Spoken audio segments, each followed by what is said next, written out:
बार बार पूरे प्रदेश की जनता को एहसास हो रहा था कि भ्रष्टाचार सर चढ़ के बोल रहा है।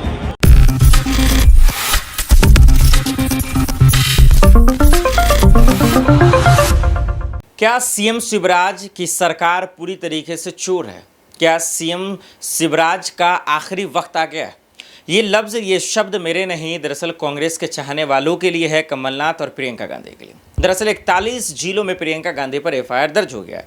सिंधिया उनको गाली दे रहे थे, सीएम शिवराज गाली दे रहे हैं कि ये लोग मध्य प्रदेश की जनता को गुमराह कर रहे हैं और परेशान कर रहे हैं। दरअसल भ्रष्टाचार का खेल शुरू हो गया।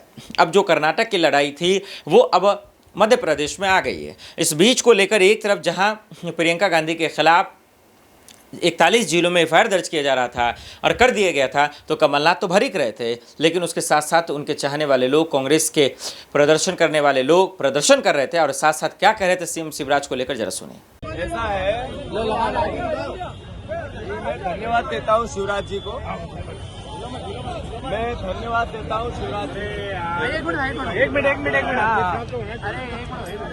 अरे इधर तो आ जाओ, लेना यार, ये देता क्यों नहीं? तुमको आईडी लाओ ना बेटा, इधर लाओ। जी भैया, बोले आप लोग।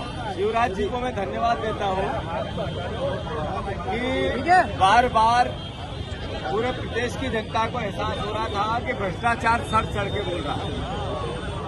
जब प्रियंका गांधी जी ने, कमलनाथ जी ने, अरुण यादव जी ने और हमारे साथियों ने ये कहा कि ये 50% कमीशन की सरकार है, शिवराज जी तिल मिला गए और उन्होंने उन पर एफआईआर कर दी। अगर उनको एफआईआर करनी थी तो नितिन गडकरी पे क्यों नहीं की, जिन्होंने शिवराज जी को एक पत्र लिखा था और कहा था कि आपकी सरकार परिवहन में कमीशन खोरी करती है। अगर उनको एफआईआर करनी तो एनसीआरबी के आंकड़े ये बोलते हैं चिल्ला के कि मध्य प्रदेश सबसे भ्रष्ट राज्यों में आता है, वो आपने क्यों नहीं किया? नरेंद्र मोदी और गृह मंत्री पर एफआईआर क्यों नहीं? अगर आपको ये कहा कि भ्रष्टाचार प्रदेश में है, तो फिर आपने एक सरकारी अधिकारी का वीडियो आया कि मुझे मंत्री को पैसे पहुंचाने पड़ते हैं। ये वीडियो वायरल है, ढूंढ सकते हैं, अभी पब्लिक डोमेन में डाल दूंगा। पर विषय ये है कि 50% कमीशन खोर अगर आपकी सरकार नहीं होती तो 280 अधिकारी जिनको लोक आयुक्त ने मुकदमे लगाए, आपने अनुमति नहीं दी उन पर मुकदमा चलाने की। क्या कारण है? आप इन भ्रष्ट अधिकारियों के संरक्षक बन गए। इसलिए बार बार परिवार का हर साथी चिल्ला के मध्य प्रदेश का हर नागरिक कह रहा है, कोई विभाग ऐसा नहीं है जो बिना पैसे में कोई काम होता हो। कोई सरकार का विभाग ऐसा नहीं है ट्रांसफर पोस्टिंग में पैसे नहीं लिए जाते हो। जितने शिवराज जी के विभाग के जितने 3 साल में टेंडर हुए, सूक्ष्मता से जांच होगी, एविडेंस मांगे जाएंगे। हमारी सरकार बनेगी तो एविडेंस भी देंगे और इनका 50% कमीशन का जो महाजाल मध्य प्रदेश ढूंढ रहा है वो जन जन तक लेके जाएंगे।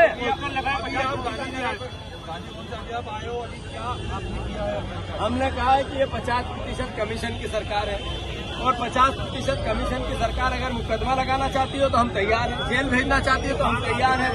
और ये पूरे प्रदेश में 50% कमीशन की सरकार के पोस्टर का अभियान चलेगा। जीतू भाई, अमित शाह इंदौर में कह गए हैं कि दलालों का अड्डा बना दिया था कमलनाथ ने, वल्लभ भवन को। मैं अमित शाह जी के अनुरोध करना चाहता हूं कि आप जांच कराओ, गृह मंत्री हो।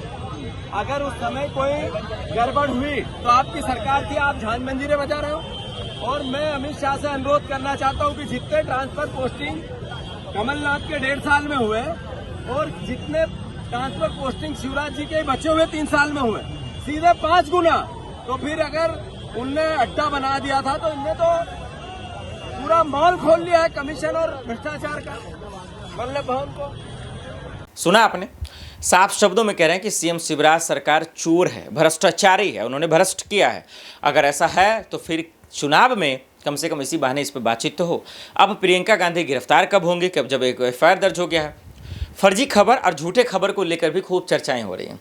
तो कमलनाथ जी, सीएम शिवराज, सिंधिया, प्रियंका की लड़ाई एक नई शुरू हो गई है। यही वजह है कि देश के लाल किले से आज नरेंद्र मोदी ने भी भ्रष्टाचार का जिक्र किया। अब मध्य प्रदेश में किसकी जीत होगी किसकी हार ये तो मुझे नहीं पता दर्शकों, लेकिन इतना पता है कि एफआईआर होने से ये तो जरूर है कि सरकार पर सवाल उठेंगे, उसका जवाब वो कैसे देगी ये एक बड़ा सवाल है। दर्शकों, आपको क्या लगता है कि क्या वाकई में भ्रष्टाचार को लेकर जो चर्चाएं शुरू हुई हैं मध्य प्रदेश में इंसाफ मिल पाएगा? क्या जो भ्रष्ट लोग हैं क्या वो पकड़े जाएंगे, क्या वो अरेस्ट होंगे या फिर विपक्ष का नेता जाएगा? कमेंट कर जरूर बताइएगा। देश दुनिया के बड़ी खबरों के लिए देखते रहे नेक्स्ट टाइम न्यूज़। नमस्कार।